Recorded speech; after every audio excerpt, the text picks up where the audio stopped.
Hello friends, मेरे YouTube channel में आप सभी का स्वागत है। मैं लेकर आया एलडीसी 2013 पंचायती विभाग से निकला हुआ महत्वपूर्ण पत्र। जैसा कि आप सभी को पता होगा, भर्ती में तमाम जितनी वजह से कैंडिडेटों को रोका जाता है या फिर किसी कारणवश से उनकी नियुक्ति को निरस्त कर दिया जाता है, उन सभी कारणों को लेते हुए एक एक करके सही पत्रों को बता रहा हूँ। जिसमें ये पत्र जो है वो दस्तावेज सत्यापन से रिलेटेड है। तो बता देता हूँ इसमें किन किन पॉइंटों पर विशेष ध्यान दिया जाएगा। पहला पॉइंट है इसमें दस्तावेज सत्यापन हेतु अवसर प्रदान करने के बाद भी किसी कारण से अनुपस्थित रहे अभ्यर्थियों को पुनः अवसर नहीं दिया जाएगा। सेकंड पॉइंट है भाई, दस्तावेज सत्यापन हेतु उपस्थित होने के बाद उनका अंतिम चयन नहीं होने के आधार पर अभ्यर्थियों के द्वारा अन्य किसी जिला परिषद से बोनस अंक के आधार पर चयन का अधिकार नहीं होगा। और इससे जुड़ा हुआ एक पत्र जो है निकला है, उसको आप कंप्लीटली शुरू से लेकर अंत तक आप देख सकते हैं। इसमें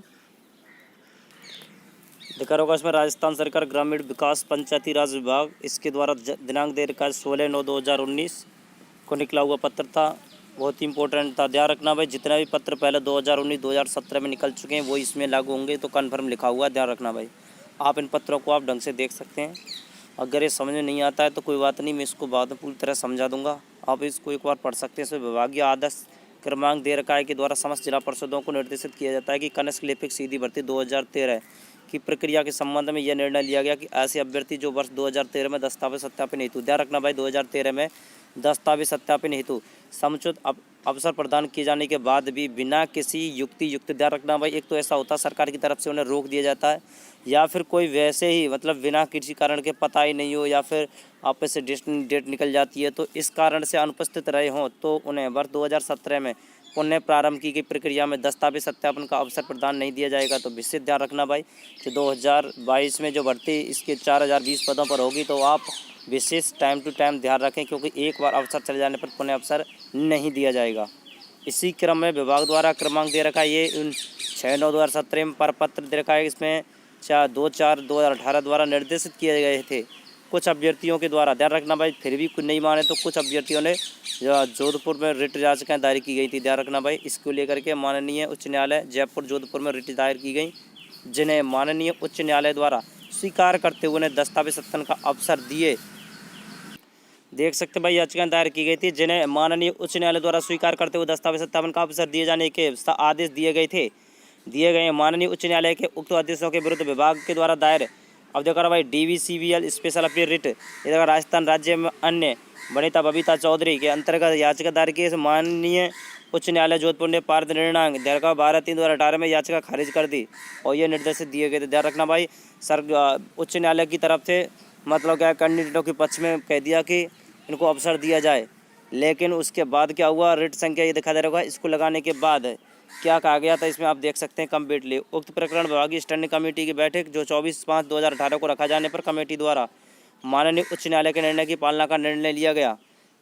और उसके बाद क्या हुआ, अतः ऐसे प्रकरण में जिन्हें माननीय उच्च न्यायालय द्वारा अंतिम आदेश जारी किया गया है उन्हें कंसीडर किया जाना अपेक्षित है। धारा में कंसीडर किया जाना अपेक्षित है। याचिकार्थी के कनिष्ठ लिपिक सीधी भर्ती 2013 के अंतर्गत 2013 की कटऑफ में स्थान रखने, अन्यथा पात्र होने पर तथा संबंधित श्रेणी में पद उपलब्ध होने पर चयन नियुक्ति की कार्रवाई पर नियमानुसार विचार किया जाएगा। अब देखते हैं भाई किस प्रकार से विचार किया जाएगा, आप इसको एक बार देख सकते हैं इसमें। तो ध्यान रखना भाई, पूरा वीडियो देखें। इसमें दो विशेष मैटरों पर विशेष ध्यान दिया गया है। इसमें आप देख सकते हैं भाई, इस क्रम में क्या कहा गया था, पुनः निर्देशित किया जाता है। ध्यान रखना भाई, इसकी नियुक्ति और कार्रवाई को लेकर के विचार किया जाएगा और उसको पुनः निर्देशित किया जाता है कि माननीय न्यायालय के आदेश की पालना में संबंधित जिला परिषद प्रथमतः ये सुनिश्चित करे कि जिन प्रार्थियों के द्वारा दस्तावेज सत्यापन हेतु, ध्यान रखना बहुत इंपॉर्टेंट है, यहाँ से देखना, हेतु अभ्यावेदन प्रस्तुत किया गया है, उनके द्वारा किसी भी अन्य जिला परिषद में दस्तावेज सत्यापन हेतु तत्समय या कालांतर में उपस्थिति नहीं दी गई है। ध्यान रखना भाई, जिनको दस्तावेज सत्यापन के हेतु बुलाया गया उपस्थिति तो नहीं दी गई किसी अन्य जिला में। यदि उनके द्वारा किसी अन्य जिला में जिला परिषद में उपस्थिति दी गई है तो अभ्यावेदन स्वीकार करने तथा दस्तावेज सत्यापन का अवसर आधा नहीं रहा। ध्यान रखना भाई, अगर उन्होंने किसी प्रकार से अन्य जिला परिषद में दस्तावेज सत्यापन का अवसर दे रहा है तो दस्तावेज सत्यापन का कोई आधार नहीं रहा, क्योंकि उनके द्वारा बोनस अंकों का लाभ भर्ती में केवल एक ही स्थान पर लिया जा सकता है। बोनस अंकों के लाभ के आधार पर किसी जिला परिषद में दस्तावेज सत्यापन हेतु उपस्थित होने के उपरांत उनका अंतिम चयन नहीं होने पर, देखा ना भाई, इसमें बहुत इंपॉर्टेंट है, पहला पॉइंट समझ में आ गया होगा।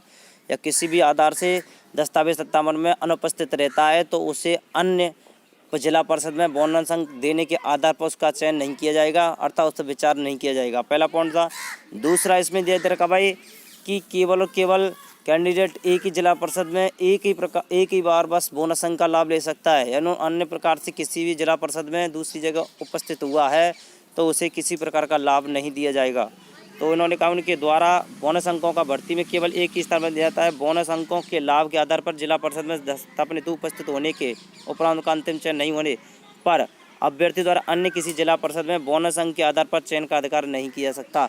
अब इसका बहुत इंपॉर्टेंट है, ध्यान रखना भाई, इसको मैं बाद में समझाऊंगा, पूरा वीडियो देखें इसको, दोनों पॉइंटों को स्पेशल। इसके अतिरिक्त जिला परिषदों को यह भी दृष्टिगत रखना होगा कि श्रेणीवार विज्ञापन पदों के विरुद्ध, अब देखो भाई बहुत इंपॉर्टेंट, कि श्रेणीवार विज्ञापन पदों के विरुद्ध उनके द्वारा कितने अभ्यर्थियों के नियुक्ति पत्र जारी कर दिए हैं। यदि श्रेणीवार विज्ञापन पदों की संख्या के समान नियुक्ति आदेश जारी किए गए हैं तो वर्तमान में पद पर अभ्यर्थियों के कार्य ग्रहण नहीं करने के कारण रिक्त रहे पद, जितने भी रिक्त पद रहेंगे, जैसे कि 50 पद थे और 50 नियुक्ति पत्र आदेश कर दिए गए, उसमें से 40 ने नियुक्ति ले ली, तो ध्यान रखना भाई इसमें से जो 10 पद बचेंगे उनको वेटिंग में संभाला जाएगा, अर्थात रिक्त पद माना जाएगा। ये फिक्स है, ध्यान रखना भाई। इन पदों को श्रेणीवार प्रत्येक सूची के द्वारा नियमानुसार नियत समय से भरे जाने का प्रावधान है।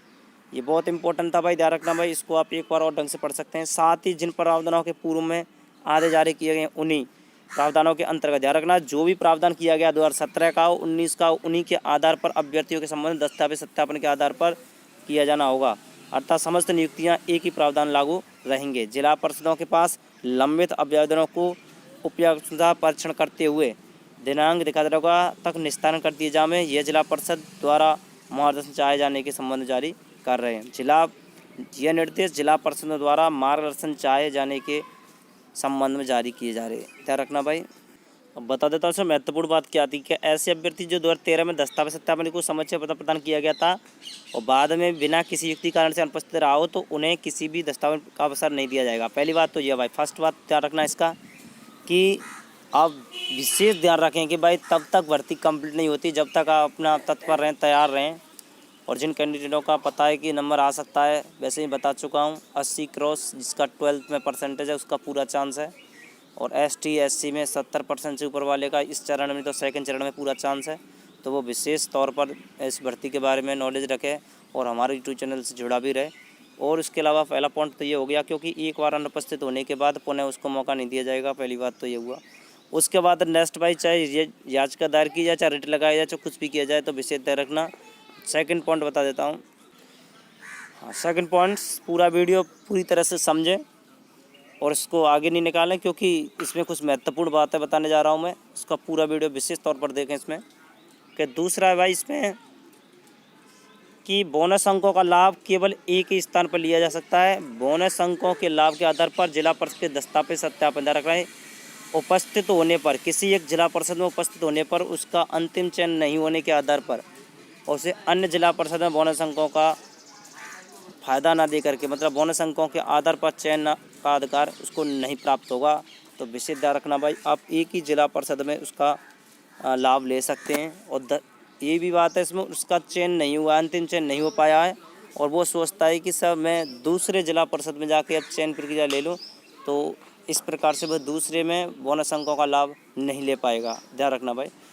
तीसरा इसमें महत्वपूर्ण पॉइंट ये था कि वर्तमान पद पर अभ्यर्थियों, ध्यान रखना भाई, जितना भी विज्ञापन पद था उन्हीं के आधार पर नियुक्ति आदेश जारी कर दिए गए हैं। तो पद में अभ्यर्थियों के कार्य ग्रहण नहीं करने के कारण जितना भी रिक्त पद बचेगा उन पदों को प्रतीक्षा सूची में जारी करके नियत समय तक भरे जाने के लिए प्रावधान रहेंगे, ध्यान रखना भाई। इसका मतलब ज़्यादा से ज़्यादा वेटिंग क्लियर होगी। क्यों होगी? क्योंकि इसमें पता होगा कि शुरू में 4020 कैंडिडेटों का जो नियुक्ति पत्र आएगा, उसके बाद उसमें से ज़्यादातर कंडीशन अदर भर्तियों में लग चुके होंगे, तो मुश्किल से 50% ही उसमें अटेंड होंगे। तो 50% जो पद होंगे वो रिक्त रहेंगे और 50% रिक्त होने के बाद फिर तो वह उसकी पुनः वेटिंग में संभाला जाएगा। 6000 पद पहले और 2000 8000। तो इसका मतलब ये हुआ कि आपके पास कट ऑफ बहुत कम रहेगी और आप निश्चिंत रहें।